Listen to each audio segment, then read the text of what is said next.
जय Hind students, welcome to study for civil services. मैं हूं आपका एजुकेटर कमलाक्ष झा और ये ज्ञान सर का पेड कोर्स का लेक्चर है गाइस, करंट अफेयर्स का, जो आप देख रहे हैं। और जिन भी स्टूडेंट्स को ज्ञान सर के पेड कोर्स को ज्वाइन करना है, ये दिए गए नंबर पर आप कांटेक्ट करके ज्वाइन कर सकते हैं। यहाँ पर जीरो से लेकर सिलेक्शन तक की प्रॉपर सिविल सर्विसेज की तैयारी करवाई जाती है। दिए गए नंबर पर कांटेक्ट करके बैच की इंफॉर्मेशन की जानकारी जो है वो ले लीजिए। और ये हमारे टेलीग्राम के चैनल्स और ग्रुप्स हैं जिनको आप ज्वाइन कर सकते हैं। इंस्टाग्राम के पेज को फॉलो कर लीजिएगा, यहाँ पर गवर्नमेंट एग्जामिनेशन से रिलेटेड अपडेट्स आपको मिल जाएंगी। और इसके अलावा ये सब टॉपिक्स हैं आज के, जिनको हम लोग एक एक करके डिटेल में कवर करने वाले हैं। और अभी तक आपने लाइक का बटन हिट नहीं किया तो लाइक का बटन जरूर हिट कर दीजिएगा। क्या इंसाफ का इंतजार करना इंसाफ को ढेर कर देता है? ऑनरेबल सुप्रीम कोर्ट ने कुछ नई गाइडलाइंस दी हैं जो डेथ पेनाल्टी, डिलेज और मर्सी पिटीशंस की प्रोसेस को सुधारने की कोशिश करती हैं। आज हम इस इंपॉर्टेंट और करंट टॉपिक पर जो है वो बात करेंगे गाइस, काफी ज्यादा इंपॉर्टेंट और बहुत सिंपल तरीके से समझेंगे। सो गाइस, सुप्रीम कोर्ट ने एक हिस्टोरिक डिसीजन लेते हुए डेथ पेनाल्टी केसेस और मर्सी पिटीशन की प्रोसेस को स्ट्रीमलाइन करने के लिए, यानी कि बेहतर बनाने के लिए नई गाइडलाइंस दी हैं। ये गाइडलाइंस एक इंपॉर्टेंट केस से इंस्पायर है जिसमें हाई कोर्ट ने डेथ पेनाल्टी को लाइफ इम्प्रिजनमेंट में कन्वर्ट कर दिया है ड्यू टू एडमिनिस्ट्रेटिव डिलेज। तो क्या है ये गाइडलाइंस, इनका इंपैक्ट क्या होगा इंसाफ और फंडामेंटल राइट्स पर, तो इस टॉपिक को डिटेल में समझते हैं। तो सबसे पहले तो डेथ पेनाल्टी कैसे दिया जाता है ये समझना जरूरी है। ये गाइस एक हीनियस क्राइम है, मतलब बहुत ही गंभीर आरोप, अपराध जैसे मर्डर, टेररिज्म और कुछ ड्रग रिलेटेड ऑफेंस के लिए दिए जाते हैं। यानी कि हमेशा गंभीर अपराध के लिए ही डेथ पेनाल्टी दी जाती है, जैसा आप जानते ही हैं। और रेयरेस्ट ऑफ रेयर प्रिंसिपल को फॉलो करते हैं जो Bachchan Singh versus state of Punjab 1980 case से स्टैब्लिश हुआ था। तो ये चीज आपको क्लियर हो गई, डेथ पेनाल्टी क्या है, इतनी कोई बड़ी चीज नहीं थी। अब मर्सी पिटीशन के बारे में बात करते हैं। मर्सी पिटीशन क्या है, जिसके बारे में कुछ दिनों पहले भी हमने आर्टिकल्स में डिस्कस किया, आपको याद आ रहा हो तो। माफी याचिका जिसको बोलते हैं, दया याचिका। अब सुनो, आर्टिकल 72 और आर्टिकल 161 के अंडर ऑनरेबल प्रेसिडेंट और गवर्नर मर्सी पिटीशन को ग्रांट कर सकते हैं, ये आप जानते ही हैं। ये पिटीशन लास्ट रिजॉर्ट होती है, यानी कि सबसे आखिरी उम्मीद आप कह सकते हो, जो न्याय और ह्यूमैनिटी के प्रिंसिपल को एम्बॉडी करती हैं। अब कुछ इंपॉर्टेंट केसेस के बारे में बात करें। Shatrughan Chauhan versus Union of India 2014 का केस। इसमें ऑनरेबल सुप्रीम कोर्ट ने कहा कि इनऑर्डिनेट डिलेज एग्जीक्यूशंस को इनह्यूमन बनाता है। अब यार देखो, सिंपल सी चीज है, किसी को मौत की सजा हो गई, अब उसका मतलब ये मान के चलो कि खिंचता जा रहा है टाइम पीरियड। अब भाई उसकी सजा है, जैसे फॉर एग्जांपल उसको पता लग चुका है मौत की सजा है, एक ना एक दिन उसको फांसी होनी है, उसकी मेंटल स्थिति वैसी है। अब उसको आप जितनी देर तक डिले करोगे उसको और डर उसका बढ़ता जाएगा, दिमाग उसका और खराब होता जाएगा कि मैं मरने वाला हूँ, मरने वाला हूँ, मरने वाला हूँ। तो सोच रहे हो आप टाइम पीरियड, यही चीज है। अब Jagmohan Singh versus state of UP 1973 का केस था, जिसमें डेथ सेंटेंस आर्टिकल 21 के अंडर वैलिड है, बोला गया, अगर लीगल प्रोसीजर्स फॉलो किए गए हों तो। अब बात करते हैं नई गाइडलाइंस की, जो प्रोसेस को सिंप्लीफाई और स्ट्रीमलाइन करते हैं। पहला, dedicated cells for mercy petition. हर स्टेट और यूटी में स्पेशल सेल्स बनेंगे जो मर्सी पिटीशन को एफिशिएंटली हैंडल करेंगे। दूसरा है communication streamlining. Electronic communication mandatory किया गया है एक्सेप्ट कॉन्फिडेंशियल केसेस में, यानी कि रिकॉर्डिंग्स वगैरह, पूरी प्रोसीडिंग की ये सब चीजें। और प्रिजन अथॉरिटी, जो जेल की अथॉरिटीज हैं, उनको इंश्योर करना होगा कि रिकॉर्ड्स कंप्लीट हों और टाइमली फॉरवर्ड किए जाएं। अब तीसरा गाइस, एग्जीक्यूशन वारंट प्रोटोकॉल। अभी किसी व्यक्ति की मौत से पहले 15 दिन का गैप मैंडेटरी होगा, ताकि कन्विक्ट लीगल रेमेडीज या मेंटल प्रिपरेशन कर सके। और जो कन्विक्ट है, जो अपराधी है, राइट, उसको उनके अधिकार और ऑर्डर्स के बारे में इमीडिएटली इंफॉर्म किया जाना चाहिए। अब इसके अलावा इसमें सेशन कोर्ट का क्या रोल होगा, तो सेशन कोर्ट को प्रॉपर रिकॉर्ड्स रखने और पेंडिंग अपील्स और पिटीशन का स्टेटस मॉनिटर इनको करना होगा। यानी इनको प्रॉपर रिकॉर्ड्स जमाने पड़ेंगे अपने पास, और जो अपील्स वगैरह हैं और पिटीशंस वगैरह हैं, उनके स्टेटस को रेगुलरली मॉनिटर करना होगा, जिससे कि चीजें और फास्ट की जा सके। और स्टैंडर्ड ऑपरेटिंग प्रोसीजर्स फ्रेम करनी होंगी कि मतलब किस तरीके से पूरी प्रोसेस जो है वो होंगी, ए टू जेड, यानी कि स्टेप बाय स्टेप। और 3 महीने के अंदर ऑनरेबल सुप्रीम कोर्ट को कंप्लायंस रिपोर्ट सबमिट करनी होगी। तो ये है स्टेट की रिस्पॉन्सिबिलिटी। अब गाइज ये तो बात कर ली हमने कि ये गाइडलाइंस ही समझ में आया, एक बार और फिर से रिपीट करके बताऊं। सिंपल शब्दों में बुलेट पॉइंट्स ध्यान में रखना। पहला पॉइंट ये कहता है कि एक डेडिकेटेड सेल होना चाहिए मर्सी पिटीशन के लिए, मतलब एक अलग डिपार्टमेंट, एक अलग सेल बनेंगे जो सिर्फ इसी केसेस को हैंडल करेंगे, या बोल सकते हो एक बेंच बनेगी कोर्ट की। दूसरा, कम्युनिकेशन बिल्कुल इलेक्ट्रॉनिक होनी चाहिए, एक्सेप्ट जो कंट्रोवर्शियल केसेस होते हैं या फिर जो कॉन्फिडेंशियल केसेस होते हैं उसमें। तीसरा, हमें देखने को मिलता है कि 15 दिन का गैप बहुत जरूरी है किसी को फांसी की सजा देने से पहले, और सेशन कोर्ट का रोल होगा कि रिकॉर्ड्स मेंटेन करना, और स्टेट की रिस्पॉन्सिबिलिटी होगी कि उसे सुप्रीम कोर्ट को कंप्लाइंस रिपोर्ट जो है वो भेजनी पड़ेगी। क्लियर यहां तक? ये 5 पॉइंट्स आप ध्यान रखिए गाइडलाइंस के।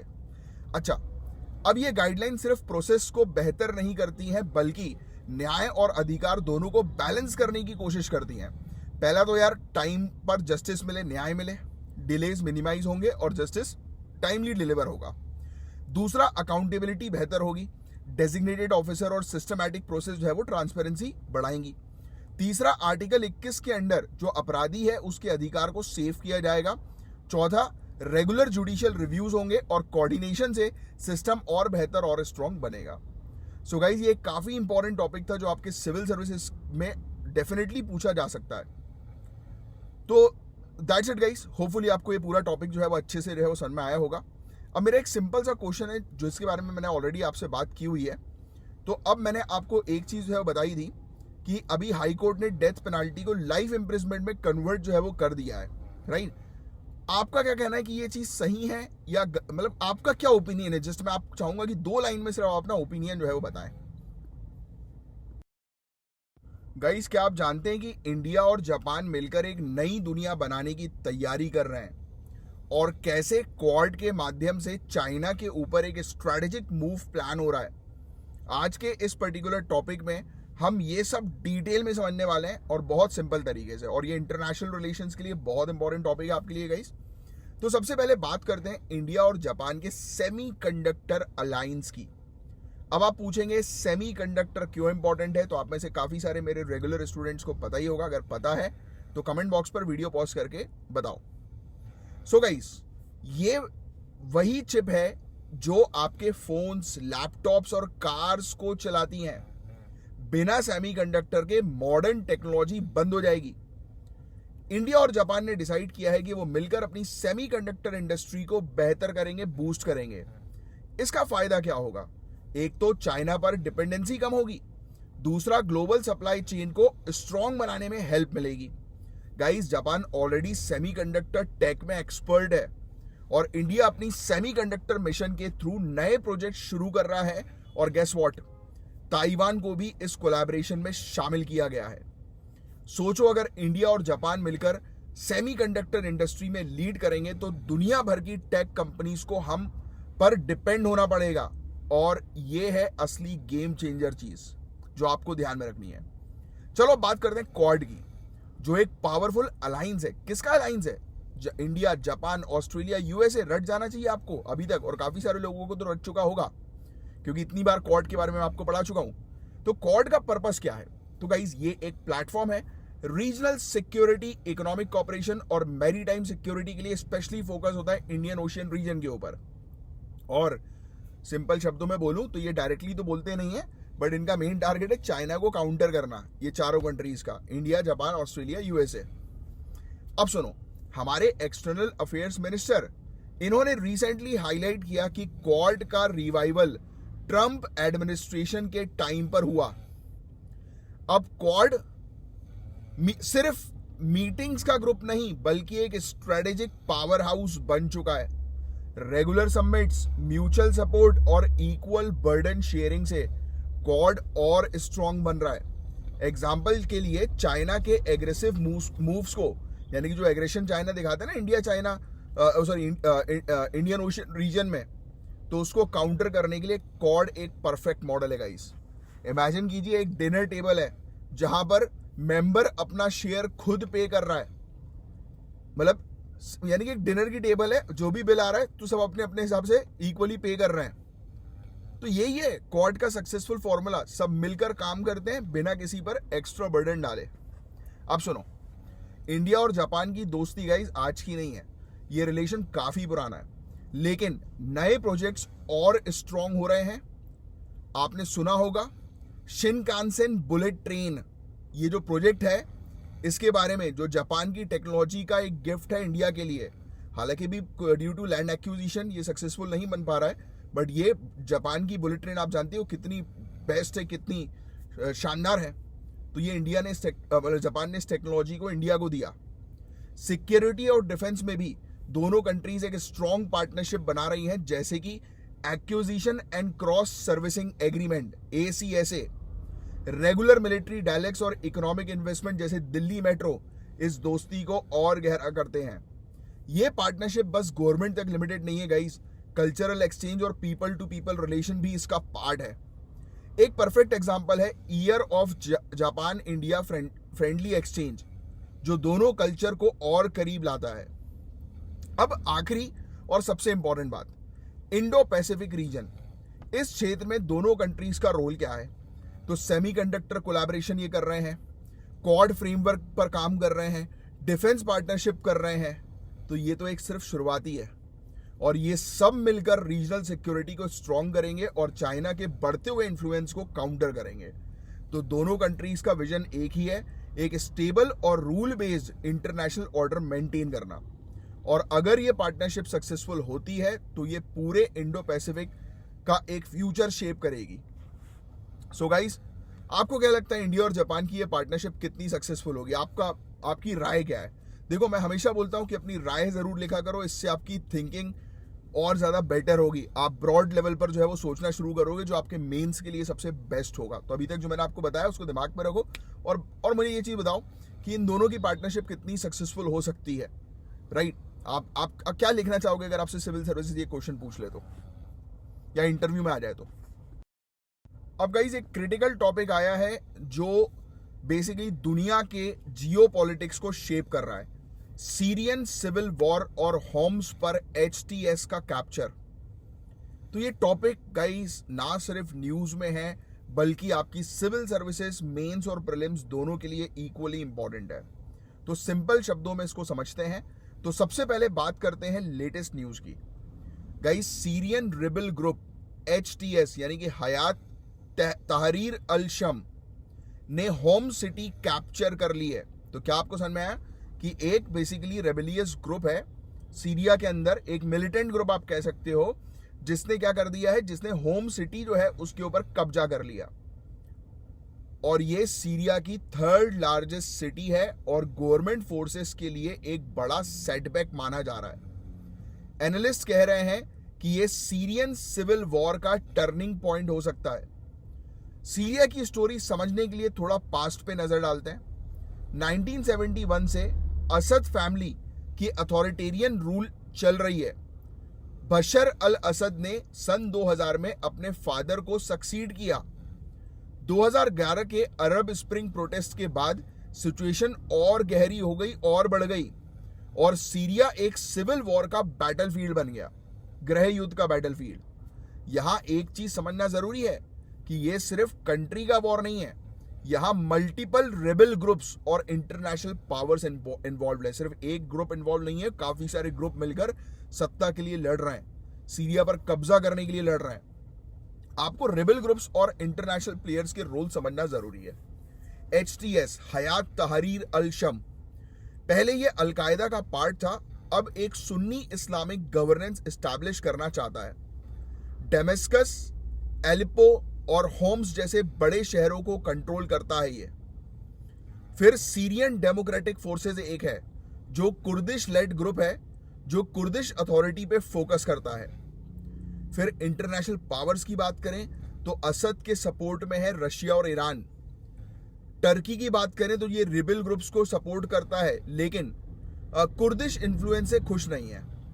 यानी कि कहीं ना कहीं सीरिया HTS को जो है वो सपोर्ट करता है। और USA और इजराइल असद के अपोजिशन में है, लेकिन उनके अपने स्ट्रैटेजिक रीजंस हैं। अब समझते हैं इस इवेंट के बारे में जो अभी कैप्चर किया ना HTS ने होम सिटी को। तो अगर HTS का रोल बढ़ता है, उसका डोमिनेंस बढ़ता है, उसका अधिकार बढ़ता है इस क्षेत्र में, तो सीरिया तालिबान स्टाइल गवर्नेंस की तरफ जा सकता है। यानी कि जैसे तालिबान अफगानिस्तान में काम कर रही है, ऑपरेट कर रही है, वैसे यहां पर HTS ऑपरेट करेगी। Sectarian diversity, Sunni, Alawite, Kurdish, Christian, इसको यूनिफाई करना मुश्किल हो जाएगा। यहां पर आपस में रिलीजन के आधार पर लोग लड़ते ही रहेंगे बहुत बुरी तरह से। रेफ्यूजी क्राइसिस और भी ज्यादा सीवियर हो जाएंगे, जो यूरोप और नेबरिंग कंट्रीज को अफेक्ट करेंगे लोग, क्योंकि यहाँ पे अच्छी लाइफ के लिए यहाँ से छोड़ छोड़ के यूरोपियन कंट्रीज भागेंगे, जो हो ही रहा है। एक्सट्रीमिस्ट ग्रुप जैसे कि आईएस को वापस ग्रो करने का चांस मिलेगा। और आपको बता दें इंडिया का पर्सपेक्टिव, तो गाइस इंडिया हिस्टोरिकली सीरिया के साथ फ्रेंडली रिलेशन में रहा है। जैसे ऑपरेशन दोस्त के अंडर ह्यूमैनिटेरियन एड दिया गया। मेरा एक छोटा सा टास्क है आप लोगों के लिए, ऑपरेशन दोस्त के बारे में आज आपको पढ़ना है, और उससे जुड़े कोई 3 पॉइंट्स मुझे कमेंट बॉक्स पर लिखकर बता देना पढ़ने के बाद। अब इंडिया की न्यूट्रल स्टैंस उसे फ्यूचर लीडरशिप के साथ डिप्लोमेटिक फ्लेक्सिबिलिटी प्रोवाइड करेगी। तो हम लोग यार न्यूट्रल रहते हैं, क्योंकि हम मेनली जो है वो शांति के ऊपर जो है फोकस करते हैं, ना कि वॉर एक्सीलेट करने के ऊपर। सो गाइज ये काफी इंपॉर्टेंट ओवरव्यू था सीरियन सिविल वॉर के लेटेस्ट डेवलपमेंट का। तो जीएस पेपर 2 के इंटरनेशनल रिलेशंस के सेक्शन में आ सकता है, पेपर 3 के सिक्योरिटी के सेक्शन में आ सकता है। तो काफी इंपॉर्टेंट टॉपिक था गाइज ये। गाइज इकोनॉमी का एक बहुत तगड़ा टॉपिक है। क्या आपको पता है कि हमारी जो इकोनॉमी है उसका फ्यूचर डीरेगुलेशन के ऊपर टिका है। डीरेगुलेशन इसका मतलब कम रिस्ट्रिक्शंस, ज्यादा अपॉर्चुनिटीज। और आज हम यही चीज को डिस्कस करेंगे कि कैसे डीरेगुलेशन और नए सुधार भारत की अर्थव्यवस्था को टर्बो चार्ज कर सकते हैं। तो आइए स्टार्ट करते हैं। तो डीरेगुलेशन का सिंपल मतलब है रूल्स और रिस्ट्रिक्शंस को सिंप्लीफाई करना, कम करना। लेकिन इसका फायदा क्या है? तो चीफ इकोनॉमिक एडवाइजर जो है हमारे, उन्होंने अभी कहा है कि अगर हम स्टेट और लोकल लेवल पे रेगुलेशंस को थोड़ा रिलैक्स करते हैं तो महिला वर्कफोर्स की पार्टिसिपेशन बढ़ेगी। Obviously yes. एग्जांपल लेते हैं, चलो। भारत में 118 ऑक्यूपेशंस ऐसे हैं जो रिस्की टैग की वजह से महिलाओं के लिए रेस्ट्रिक्टेड है। इमेजिन कीजिए अगर ये रेस्ट्रिक्शंस हटा दिए जाएं तो कितनी ज्यादा महिलाएं इन्वॉल्व होंगी और इकोनॉमी को मजबूत बनाने में हेल्प करेंगी। यस। अब बात करते हैं एक दूसरे क्रिटिकल मुद्दे की, जो है वेजेस और कंजम्पशन। कॉन्ट्रैक्ट एम्प्लॉय की सैलरी इन्फ्लेशन के साथ मैच नहीं कर रही, मुद्राफीसदी महंगाई के साथ मैच नहीं कर रही सैलरी, और इस वजह से लोग कम खरीद रहे हैं क्योंकि उनके पास पैसा ही नहीं है, तो कंजम्पशन नहीं हो पा रहा। और आपको बता दें जब लोग ज्यादा एक्सपेंडिचर करते हैं, ज्यादा खर्च करते हैं, तो पता है इकोनॉमी बेहतर होती है। ये रूल जो है वो लिख लेना, हाईलाइट कर लेना। देखा गया है कि कॉर्पोरेट्स के प्रॉफिट्स बढ़ रहे हैं, कंपनी वाले बढ़िया प्रॉफिट बढ़ा ले रहे हैं अपना, लेकिन एम्प्लॉइज की सैलरी जो है वो स्टेगनेंट है। मेरा भी कुछ ऐसे ही हाल है। अगर ये इम्बैलेंस ठीक किया जाए तो कंजम्पशन बढ़ेगा और इकोनॉमी रिकवर करेगी। तो क्या लगता है आपको कि ये कैसे काम करेगा? कोई आइडिया है आपको? चलो बात करते हैं। देखो, कोविड के बाद वर्कफोर्स में एक ट्रेंड ऑब्जर्व किया गया, इनफॉर्मलाइजेशन। रेगुलर नौकरी की जगह कॉन्ट्रैक्ट जॉब्स या पार्ट टाइम एम्प्लॉयमेंट बढ़ गई। प्रॉब्लम यह है कि इनफॉर्मल जॉब्स में जॉब सिक्योरिटी और बेनिफिट्स नहीं मिलते। ये एक तरह से इकोनॉमिक सेविंग्स और इन्वेस्टमेंट्स को भी कम करता है। सॉल्यूशन क्या हो सकता है? हम गवर्नमेंट पॉलिसीज की बात करेंगे जो ये ट्रेंड रिवर्स कर सकती है। स्मॉल और मीडियम एंटरप्राइजेस मतलब एसएमईज हमारी इकोनॉमी की बैकबोन है गाइस, ये बात आप जानते ही हैं। लेकिन छोटा स्केल मेंटेन करना टैक्स बेनिफिट्स के लिए इनकी ग्रोथ लिमिट कर रहा है। चीफ इकोनॉमिक एडवाइजर हमारे कहते हैं कि हमें ट्रेनी ऑफ कंसेशंस से निकलना होगा और जर्मनी या स्विट्जरलैंड के स्मॉल मीडियम एंटरप्राइजेस मॉडल से सीखना होगा। इमेजिन करिए अगर हमारा small medium enterprises global competition में आ जाए तो क्या बात होगी, सोचो। और स्मॉल मीडियम एंटरप्राइजेस हमारी बैकबोन है, यानी कि कितने सारे लोग इसमें इन्वॉल्व हैं, और अगर ये ग्लोबल लेवल पर, इंटरनेशनल लेवल पर कंपीट करेगी तो हम तो सबसे आगे निकल जाएंगे। अब एक फ्लैशबैक लेते हैं 1991 के एलपीजी रिफॉर्म्स के बारे में। एलपीजी का फुल फॉर्म लिखकर बता दो भैया कमेंट बॉक्स पे। तो ये जो सुधार थे वो भारत को लाइसेंस राज से बाहर लाए और हमारी अर्थव्यवस्था को ग्लोबली कॉम्पिटिटिव बनाया। हमने अपने मार्केट्स ओपन कर दिए वर्ल्ड के सामने। आज भी डीरेगुलेशन के नए प्रयास ये दिखाते हैं कि सुधार का ये जर्नी रुकने वाला नहीं है। ये जर्नी रुकेगी नहीं सुधार करने की, ये कंटिन्यू चलती रहेगी और रिफॉर्म्स लाती रहेगी। सो गाइज, ये था डीरेगुलेशन से रिलेटेड टॉपिक। देखो कितना बढ़िया टर्म है, जो आप यूज करोगे अपने एग्जाम में तो कितना अच्छा लगेगा। यस। और गाइज इसी प्रकार से टर्म्स वगैरह बहुत ध्यान से रखा करो, नोट डाउन करके रखा करो, जिसका आप उपयोग रेगुलर बेसिस पर करोगे तो वो आपके फ्लो में आ जाएगा, राइट। तो रेगुलर बेसिस में ट्राई किया करो इस प्रकार के टर्म्स का यूज करने की। तो गाइज इसी प्रकार से ट्रेनिंग जो है वो आपको हमारे यूपीपीसीएस के और स्टेट पीएससी के बैचेस में भी हम प्रोवाइड कराते हैं कि कैसे मेंस के आंसर लिखना है। तो आपको भी अगर बैच ज्वाइन करना है तो हमारे दिए गए नंबर पर कांटेक्ट करके आप बैच ज्वाइन कर सकते हैं। अब गाइज हम बात करेंगे एक ऐसे टॉपिक के बारे में जो सिर्फ भारत के लिए नहीं बल्कि पूरी दुनिया के लिए एक बड़ी चिंता बन गया है, ड्रॉट रिस्क और उनके सॉल्यूशंस। ये टॉपिक ना सिर्फ एनवायरनमेंट से रिलेटेड है बल्कि एग्रीकल्चर, इकोनॉमी और पॉलिसी मेकिंग के लिए भी काफी इंपॉर्टेंट है। तो आइए इस टॉपिक को सिंप्लीफाई करते हैं और समझते हैं कि कैसे ड्रॉट्स यानी कि सूखा जो पड़ रहा है ना आजकल, ये दुनिया को अफेक्ट करता है और इसका क्या सॉल्यूशन हम ला सकते हैं। क्या आपको पता है कि 2 दिसंबर 2024 इस दिन UNCCD, United Nation Convention to Combat dash, अब आप बताओ क्या है डी का मतलब, तो कमेंट बॉक्स में लिखकर बताओ। और यूरोपियन कमीशन ने वर्ल्ड ड्रॉट एटलस लॉन्च किया। इस रिपोर्ट के हाइलाइट्स आपको चौंका देंगे गाइस। 2050 तक लगभग 75% दुनिया की पॉपुलेशन ड्रॉट यानी कि सूखे का इंपैक्ट फेस करेगी। इसका असर एग्रीकल्चर, एनर्जी और ट्रेड पर होगा। यह रिपोर्ट 16वीं यूएनसीसीडी मीटिंग में लॉन्च हुई जिसमें फ्यूचर ड्रॉट रिस्क पर फोकस किया गया। बात करें भारत की तो हमारी देश की 60% खेती गाइस बारिश पे डिपेंडेंट है। अगर मॉनसून फेल हो गया ना तो क्रॉप्स जैसे सोयाबीन्स और फूड सिक्योरिटी को खतरा हो सकता है। चेन्नई का 2019 का केस याद है? वहां वाटर रिसोर्स के मिसमैनेजमेंट की वजह से इश्यूज क्रिएट हुए जबकि बारिश काफी हुई थी। आप सोच रहे होंगे कि सूखा सिर्फ नेचुरल है, लेकिन ह्यूमन एक्टिविटीज ने इसे और बढ़ा दिया है। हम प्रॉपर तरीके से पानी का मैनेजमेंट नहीं कर रहे हैं, ओवर एक्सट्रैक्शन कर रहे हैं, यानी कि वाटर टेबल को डाउन करने में हमारा सबसे बड़ा रोल है, पानी वेस्ट करने में। फार्मिंग प्रैक्टिस अनसस्टेनेबल हो रही है, क्रॉप्स को जितना पानी चाहिए उससे कई ज्यादा हम डाल दे रहे हैं, वेस्ट हो जा रहा है। अर्बनाइजेशन, शहरीकरण से वाटर रिसोर्सेज का ज्यादा एक्सप्लॉइटेशन हो रहा है, नल खोल के छोड़ दिया भाई, वेस्ट हो रहा है, मोटर ऑन करके भूल गए। तो वर्ल्ड ड्रॉट एटलस के हिसाब से ड्रॉट की वजह से हर साल 307 बिलियन यूएस डॉलर का इकोनॉमिक लॉस होता है। इतना देखो, सोचो हम लॉस कर देते हैं। डेवलपिंग कंट्रीज जो एग्रीकल्चर पर ज्यादा डिपेंडेंट है, इससे सबसे ज्यादा इंपैक्ट होती है। अब समझते हैं सॉल्यूशंस के बारे में। तो इंटरनेशनल कोलैबोरेशन, देशों के बीच नॉलेज और रिसोर्सेज शेयर करना जरूरी है। इसके अलावा early warning system, advance forecasting से टाइमली एक्शन पॉसिबल है। फिर सस्टेनेबल फार्मिंग, रीफॉरेस्टेशन करो, एग्रो फॉरेस्ट्री करो, इससे मिट्टी की क्वालिटी और जैव विविधता जो है वो बेहतर होगी।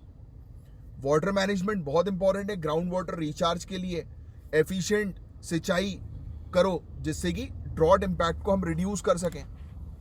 सो गाइस, दुनिया का फ्यूचर आप जैसे पॉलिसी मेकर्स के हाथों में, इसलिए आप इस पर्टिकुलर टॉपिक को पढ़ रहे हो, जिससे कि आप आगे चल के पॉलिसीज बनाओगे और फ्यूचर को देश के जो है वो बचाओगे। तो होपफुली ये टॉपिक आपको अच्छे से क्रिस्टल क्लियर समझ में आया होगा गाइस। क्या आपको पता है कि हर साल 10 दिसंबर को एक खास दिन मनाया जाता है? ये दिन है ह्यूमन राइट्स डे का। इस दिन हम इंसानियत के उन अधिकारों को याद करते हैं जो हमें एक आजाद और सम्मान के साथ जीने का हक देते हैं।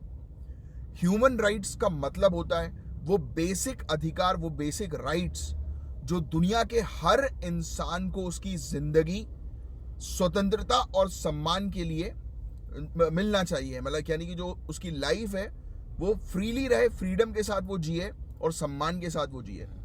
ये ना किसी जाति, धर्म, रंग या जेंडर का फर्क देखते हैं और ना ही किसी मुल्क का, और सबके लिए एक बराबर, पूरे दुनिया भर के। इसलिए वर्ल्ड ह्यूमन राइट्स डे हम बोलते हैं ना। अब सुनो बहुत ध्यान से, इस साल 2024 की थीम है our rights our future right now. मतलब हमारा अधिकार ना सिर्फ आज के लिए बल्कि हमारे फ्यूचर के लिए भी जरूरी है। समाज में इक्वलिटी, जस्टिस और पीस तभी आ सकती है जब ये राइट्स का सम्मान हो, रिस्पेक्ट हो। आप लोग ही सोचिए, क्या हमें अपने अधिकारों की पूरी जानकारी है? और अगर हाँ, तो क्या हम उसका सही यूज करते हैं? कई बार लोगों को अपने अधिकार नहीं पता होते हैं, इसलिए उनका एक्सप्लॉइटेशन भी होता है। इंडिया की बात करें तो हमारा संविधान एक बहुत स्ट्रॉन्ग फ्रेमवर्क देता है, फंडामेंटल राइट्स।